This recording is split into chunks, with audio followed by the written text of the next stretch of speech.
Hola, bienvenidos a Metamorcine, ¿qué tal? ¿Cómo estáis? Espero que muy bien. Hoy os vengo a hablar de un ingrediente, de un concepto que se ha utilizado en muchas historias. Aquí nos vamos a centrar en historias televisivas, que seguro que habéis sido testigo de muchas y que siguen funcionando. Que oye, que si necesitáis una inspiración para una buena historia o para vuestro guión o simplemente para vuestra vida, pues sigue funcionando. Hablo de la tensión sexual no resuelta, una de las cosas que no podemos evitar, que nos sintamos atraídos por esos caracteres tan diferentes y que hay algo y saltan chispas entre ellos y no termina de consumarse.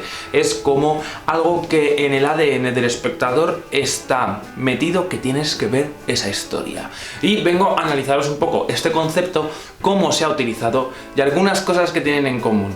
Muchas curiosidades. Así que bienvenidos a un nuevo metadocumento.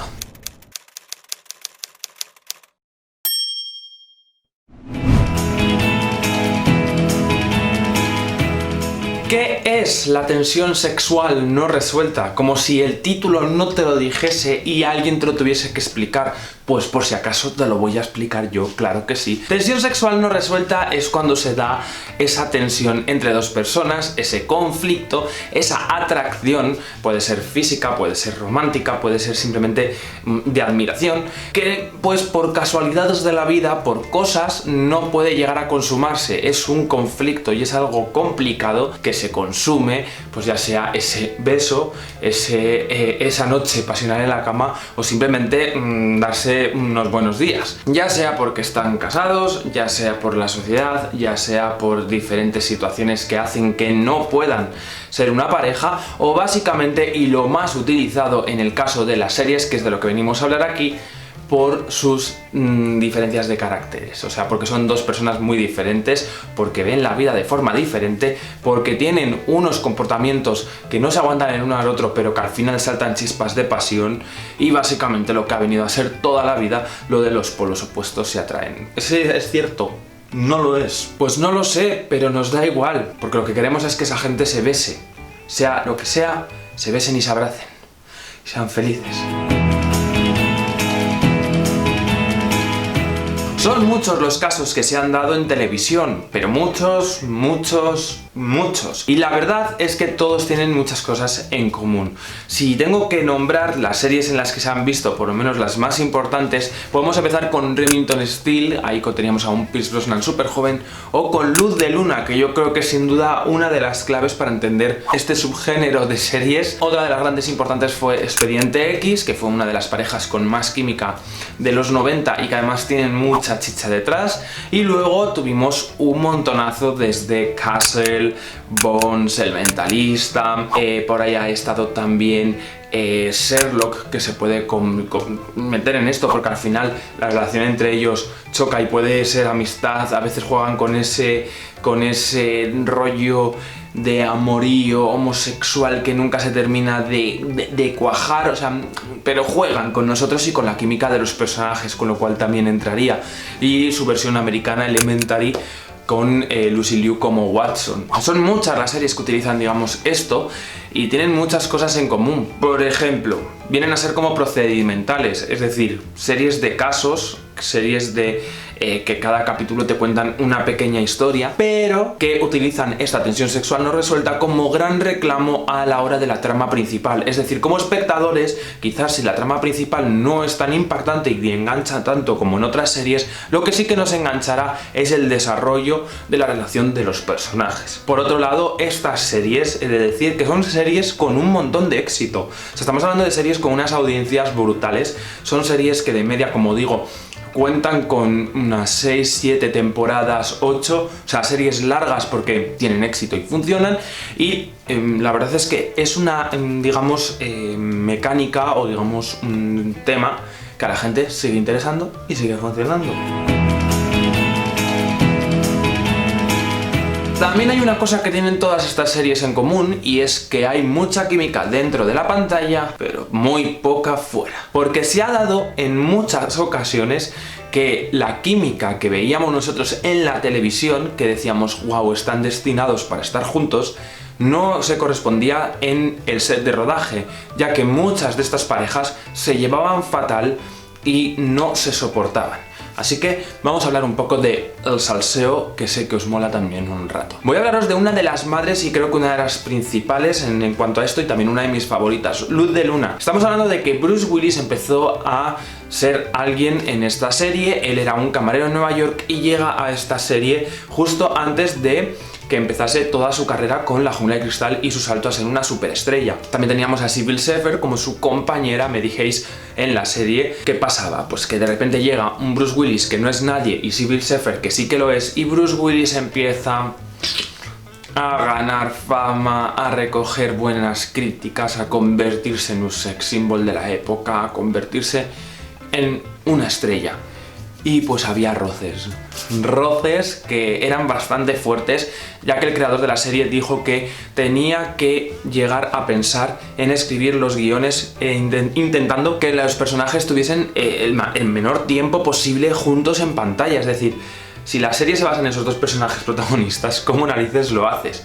También se dice que hubo momentos en los que se daban la réplica con compañeros del set, pero no entre ellos, y que incluso llegaron a lanzarse objetos. Bueno, que debía darse aquello un circo porque se llevaban fatal. La verdad es que en cuanto a la serie, no se nota, tú ves la serie y no ves que se pudiesen llevar mal. De hecho, es una de las series que mejor exprime esta tensión sexual no resuelta, esta química entre protagonistas, y es cierto que ahora se llevan bien, porque Cybill Shepherd ha salido, ha hablado de Bruce Willis, y hay una relación, digamos, de amistad al menos, pero en el rodaje fue insoportable.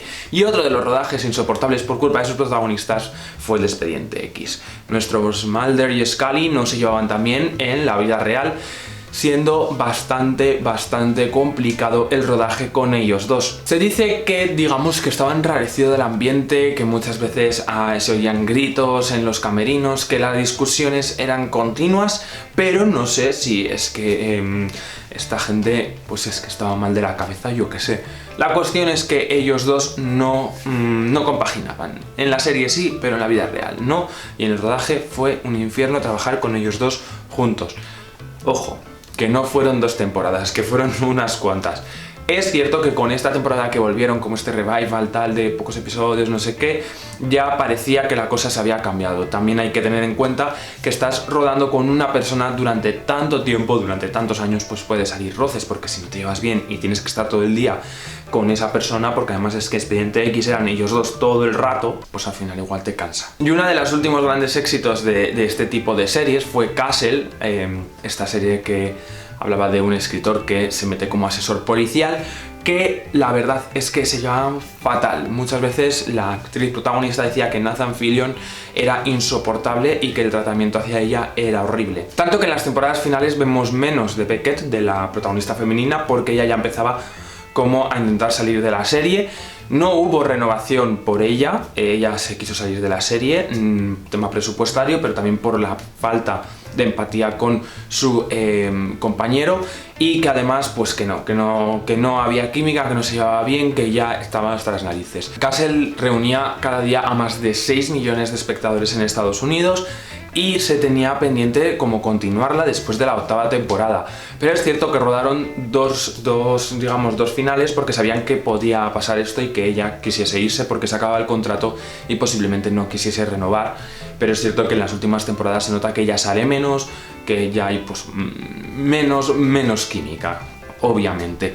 Además, los actores se despidieron de una forma muy fría, se dejaron de seguir en las redes sociales, bueno, que era un drama que intentaban ocultar, pero que todo el mundo sabía que ahí no había tomate.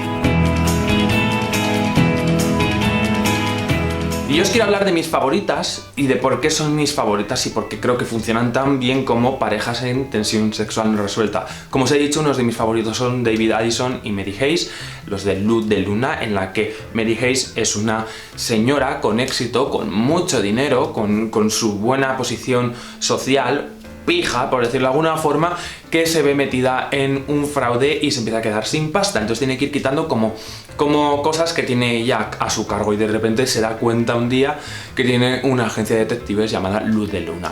Ahí conocerá a David Addison, un caradura, un rebelde, un sinvergüenza, que es Bruce Willis, y que pues de alguna forma la convencerá para que no cierre su negocio, que es esa agencia de detectives, y ella empezará a trabajar con él en diferentes casos, viendo cómo sus dos personalidades tan diferentes y la química entre ellos explota en cada capítulo. Es una serie que a mí me pilló de muy pequeño, o incluso yo no sé si no había nacido, porque es una serie del 85. Tuvo muchísimo éxito en Estados Unidos, tuvo muchísimo éxito aquí en España, y yo, como fan de Bruce Willis, pues quería saber cómo era Bruce Willis a su comienzo, y entonces a mí me la regalaron en DVD. Me la fueron regalando por temporadas mi tía, mi familia, en DVD. Y me flipó porque es que es una serie muy moderna, o sea, con capítulos muy locos en los que de repente la cosa se convertía en un musical, o había un capítulo en blanco y negro, había un capítulo ambientado en una obra de Shakespeare, o bueno, una locura súper moderna, rompían la cuarta pared cada nada, el humor que tenía. Y luego por la química entre ellos, o sea, creo que David Addison, el personaje de Bruce Willis, es uno de los mejores de su carrera. Cybill Shepherd está espectacular, y creo que los dos consiguen, pues eso, ese conflicto de dos personas tan diferentes y que, entre comillas, pues están medio obligadas a trabajar juntas en casos, y eso me parece excepcional, y yo creo que es una serie muy importante y que han copiado en muchas ocasiones para las series posteriores de esta tensión sexual no resuelta. Otra de mis grandes favoritas, sin ninguna duda, es Sherlock, la serie de la BBC, la serie británica, que me parece que explota genial la química entre los personajes. Siempre se ha jugado con la ambigüedad de la sexualidad de Sherlock Holmes, siempre se ha jugado con la ambigüedad de la relación entre Sherlock y Watson, eso es una realidad y ha sido así toda la vida, pero creo que en la que más conseguida está es en esta serie, porque no es que un Sherlock irrite a Watson, es que luego hay como una confianza y una química entre ellos, porque yo creo que al final no son tan diferentes y al final descubren muchas cosas, y al final es la única amistad que tienen fiel y digamos sólida, y creo que es muy bonita cómo está tratada esa relación en Sherlock. Creo que es una química muy chula, y aunque no sea tan sexual, me parece muy interesante. De la otra que os quiero hablar es del Mentalista. Es una serie en la que conocemos a Patrick Jane, un vidente que en realidad no deja de ser un timador, que pues por un tema de un trauma, de un asesinato en su vida, decide dar un cambio e intentar ayudar a la búsqueda de este asesino en serie que se llama John el Rojo. No es vidente, pero lo que sí que es mentalista, que es de estas personas que tienen una capacidad de observación increíble, que saben muchísimo sobre el comportamiento humano, y que saben y tienen una capacidad de análisis, de investigación, de imaginación, que es acojonante, y que ayuda como asesor a la Brigada Criminal de California. Y ahí pues estará la agente Lisbon, que es una mujer que digamos que es muy metódica, muy seria, sigue mucho las reglas, y que luego es muy enigmática, es muy fría, porque no quiere, digamos, mezclar lo personal con lo profesional, ya que ella también ha sufrido, digamos, un drama años anteriores. Entonces ellos dos son muy diferentes, ellos dos se sacan de quicio. Yo creo, bueno, le sacan de quicio a Lisbon porque Patrick Jane no se pone nervioso con nada, pero empieza a haber pues una tensión sexual, pues porque al final entre ellos empieza a haber como una complicidad. Ellos dos se dan cuenta de que en el fondo pues son dos personas misteriosas que han sufrido mucho en la vida y que pues buscarán un poco al final el apoyo del uno y del otro, porque en el fondo se admiran y sienten una atracción el uno por el otro. Bueno, hasta aquí el vídeo de hoy. Espero que os haya interesado, espero que os haya gustado. Contadme si conocéis muchas de las series, cuál es vuestra favorita, cuáles no, y contadme si seguís este tipo de series de tensión sexual no resuelta, o ya os cansan, o siempre os termina enganchando el ver el desarrollo de esos personajes, cuál es vuestra favorita. Y ya sabéis, si estáis escribiendo una historia, no olvidéis meter un poco de esto, que esto siempre tiene gancho y esto siempre tira para adelante. Seguidme por las redes sociales, en todas ellas me llamo Metamorcine, fácil de buscarme, encontrarme y seguirme, y así podré hablar del mundo del cine y de las series. Nos vemos en el próximo vídeo, y mientras tanto, por favor, ya sabéis que no os olvidéis de ver siempre mucho cine. ¡Hasta luego!